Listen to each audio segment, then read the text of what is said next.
Being wrong is no fun. For most, it's simply a very unpleasant emotional experience.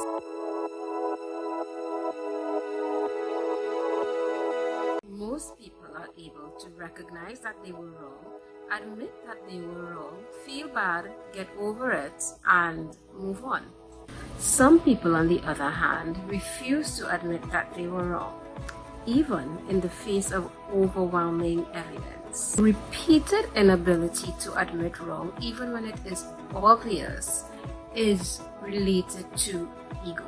So when I use the word ego, I'm relating to one's very sense of self. And when the ego is brittle or fragile, admitting wrong feels unbearable.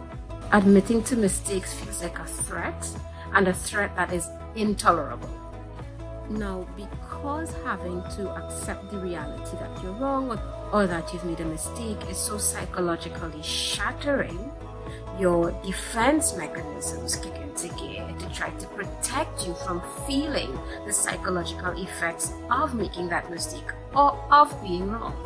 So what happens instead is that your defense mechanisms help you to distort reality to make it less threatening.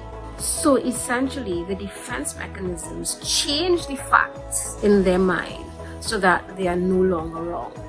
So when a person who perpetually or repeatedly never admits wrong is actually confronted, one of two things happen. They either continue to insist on what they were saying, so they really bear down, they find more reasons, they just say yes, yes, yes, this is true.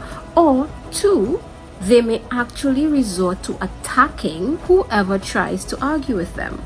Worse, they may even resort to disparaging the sources of contradictory information. So here you might see personal attacks.